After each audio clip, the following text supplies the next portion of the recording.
काली अंधेरी वाला सुनसान जंगल के किनारे बसा मसानपुर गांव। चारों तरफ घना डरावना जंगल और अमावस की काली रात थी।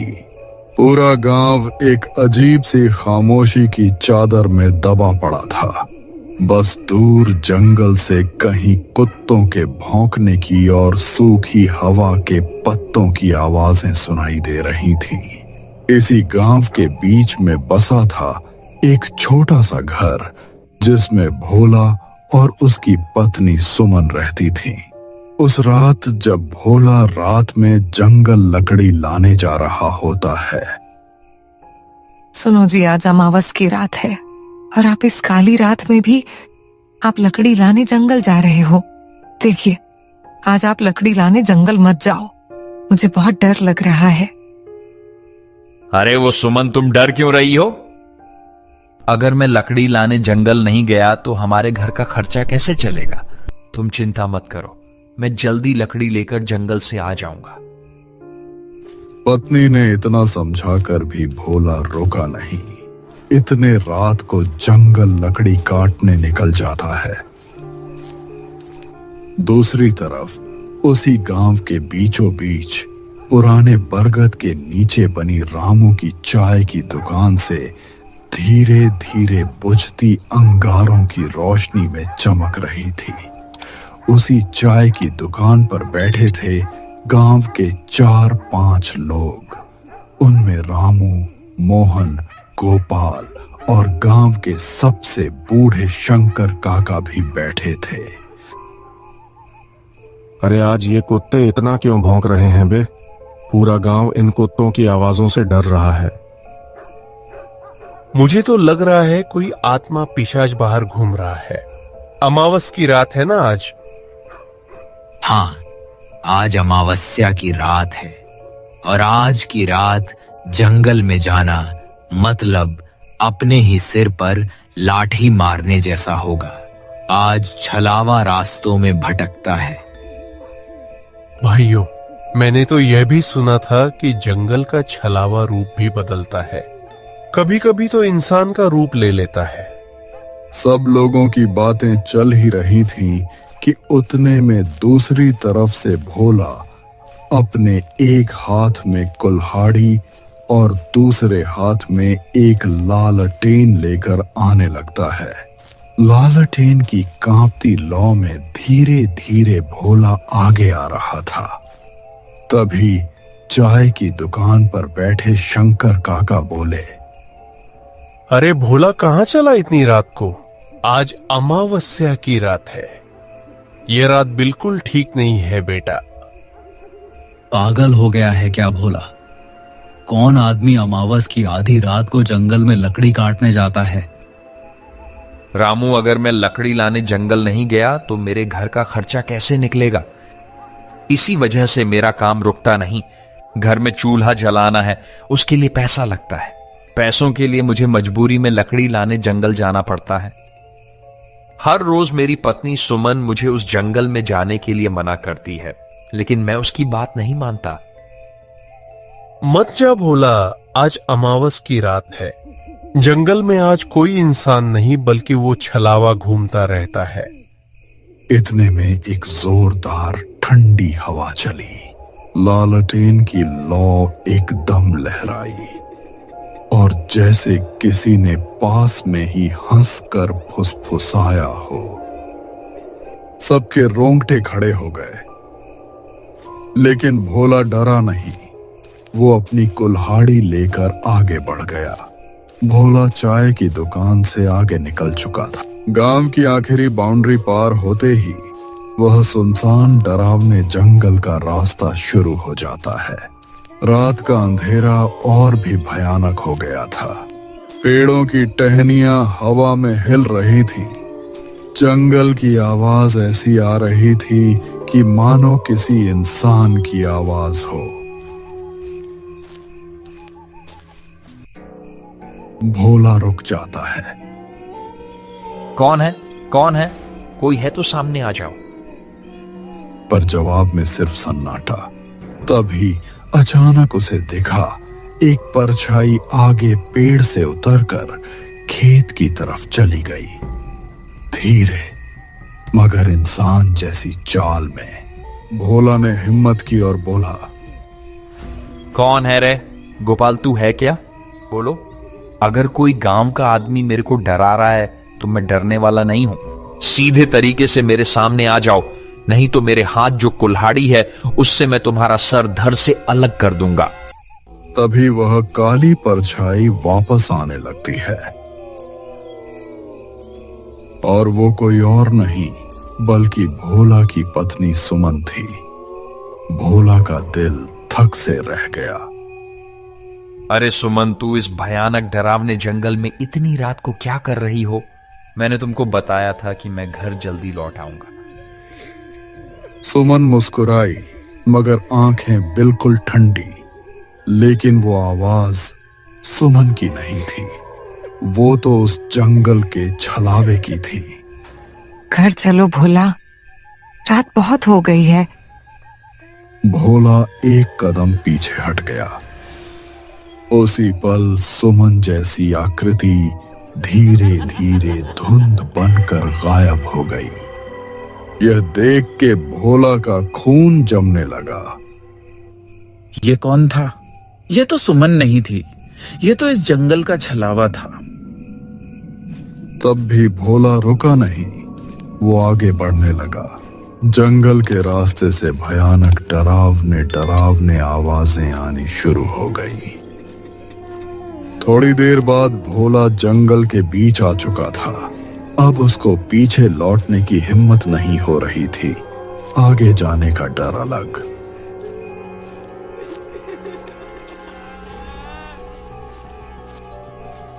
अचानक उसे अपने पीछे किसी के चलने की आहट आई। वो पीछे मुड़ा, लेकिन वहां कोई नहीं था। यह सब देख के भोला जोर से चिल्लाया, कौन है रे? सामने आ, कौन है? तभी एक बार और उसके पीछे धीमी खुरदरी आवाज आई, जैसे किसी 60 साल के बुढ़े की आवाज हो। फिर से भोला पीछे मुड़ा तो अपने पीछे उसको उसी के गांव के शंकर काका दिखाई दिए, जो चाय के दुकान पर बैठे हुए थे। आप इस वक्त इस जंगल में? आपने तो मुझे जंगल जाने को रोका था, तो आप इस जंगल में इतनी रात को क्या कर रहे हो? मैं तेरा ही इंतजार कर रहा था भोला। भोला, आज तुझे मेरे हाथों से कोई नहीं बचा सकता। आज तेरा शरीर मेरा होगा। ये सब देख के भोला पीछे हट गया। मुझे पता है कि तुम मेरे गांव के शंकर काका नहीं हो। मैंने तुमको पहचान लिया है। तुम एक जंगल के छलावा हो। अचानक शंकर काका का चेहरा बिगड़ने लगा। आंखें लाल, दांत लंबे और चेहरा किसी दानव जैसा। भोला डर कर कुल्हाड़ी लहराता हुआ भागा। छलावा पेड़ों से ऊपर नीचे कूदता हुआ उसका पीछा कर रहा था। भोला भागते भागते एक पुरानी खाई पर पहुंचा। आगे रास्ता नहीं था, पीछे से छलावे की हंसी। अब भोला के पास आगे जाने का कोई भी रास्ता नहीं था। ना भोला पीछे जा सकता था, ना आगे जा सकता था। भोला ने कांपते हुए हाथों से अपनी कुल्हाड़ी उठाई और बोला, आजा, मैं डरता नहीं तुमसे। तुझे जो करना है कर ले। छलावा एक झटके में भोला का रूप लेकर सामने खड़ा हो जाता है। अब इधर भी भोला और उधर भी भोला, एक असली एक नकली। यह सब देख के असली भोला डर जाता है।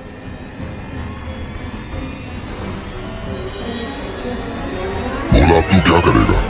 अब तो मैंने भी तेरा रूप ले लिया है। अब कौन सा तू और कौन सा मैं? अब तो तुम्हारी पत्नी सुमन भी मुझे नहीं पहचान पाएगी। तभी अचानक छलावा भोला के ऊपर छलांग मारने ही वाला था कि भोला को अचानक शंकर काका की बात याद आई। हाँ, शंकर काका ने मुझे आते हुए बताया था कि छलावा रोशनी को बर्दाश्त नहीं कर पाता।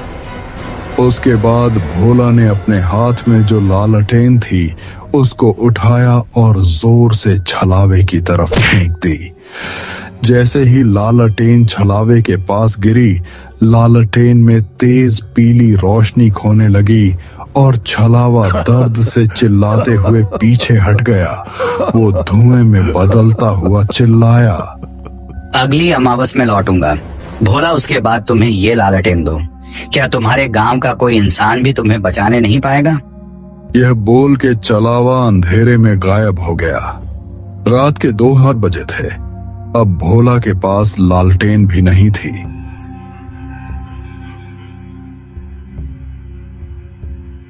भोला ने अपनी कुल्हाड़ी उठाई और घर के रास्ते बिना लकड़ी लेकर वापस जाने लगा।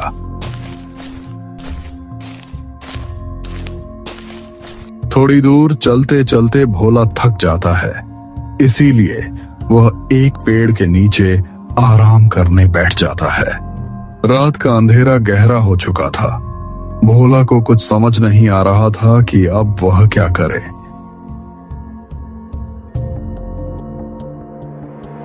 क्या करूं, कुछ समझ नहीं आ रहा है। रात भी बहुत हो चुकी है और मेरे पास तो अब मेरी लालटेन भी नहीं है और इस जंगल का रास्ता भी साफ दिखाई नहीं दे रहा है। ऐसा करता हूं, आज की रात यही जंगल में पेड़ के नीचे सो जाता हूं। सुबह होते ही लकड़ी लेकर यहां से चला जाऊंगा। दूसरी तरफ भोला की पत्नी घर के दरवाजे के पास खड़ी होकर भोला का इंतजार कर रही थी। रात के ठीक 3 बज चुके थे। थोड़ी देर बाद सुबह होने ही वाली थी। तभी सुमन खुद से बातें करते हुए बोलती है, हे भगवान, रात के 3 बज चुके हैं और अब तक ये घर क्यों नहीं लौट आए? उनको कुछ हुआ तो नहीं होगा? अब मैं क्या करूं? घर के बाहर कुत्तों की भौंकने की और जंगल की तरफ से लोमड़ियों की आवाजें आ रही थीं। उधर सुमन को नींद नहीं आ रही थी। सुमन सोते हुए भोला को याद कर रही थी। सुमन घर में इधर उधर घूम रही थी।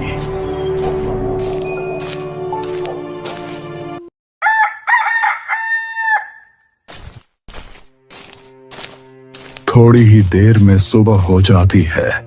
सुबह होते ही सुमन गांव में जो चाय की दुकान है उसके पास आने लगती है। चाय के दुकान पर वही लोग बैठे थे जो रात को भोला को समझा रहे थे। तभी सुमन चाय के दुकान पर आ जाती है।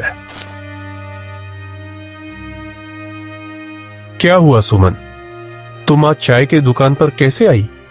सब ठीक तो है ना? नहीं शंकर काका, सब ठीक नहीं है। कल रात को भोला लकड़ी लाने जंगल गए थे, लेकिन भोला जंगल से अब तक घर आए ही नहीं। रोज तो जल्दी घर लौट आते थे, लेकिन आज क्या हुआ? तो भोला घर लकड़ी लेकर आए ही नहीं। मुझे बहुत ही चिंता हो रही है। सुमन, तुम चिंता मत करो, अभी हम सब उस जंगल में जाकर देखते हैं। उसके बाद सभी भोला को ढूंढने जंगल के ओर जाने लगते हैं। थोड़ी दूर जाने के बाद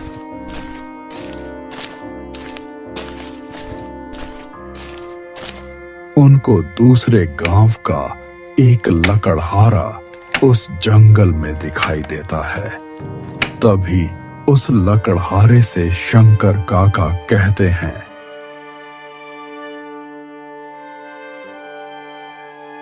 बेटा, तुमने किसी आदमी को इस जंगल में देखा है क्या? वो भी तुम्हारे तरह इस जंगल में रात को लकड़ी लाने आया था, लेकिन अब तक वो घर नहीं लौटा। हाँ काका, मैंने एक आदमी को एक पेड़ के नीचे देखा था, लेकिन वो सोया हुआ था, इसीलिए मैंने उसको जगाया नहीं। वो पास में ही जो पेड़ है उसके नीचे सोया हुआ है। लेकिन वहां का रास्ता बहुत ही डरावना है। मैं भी लकड़ी काटने वहां कभी नहीं जाता। सभी लोग वहां से भोला को ढूंढने आगे जंगल के रास्ते निकल पड़ते हैं।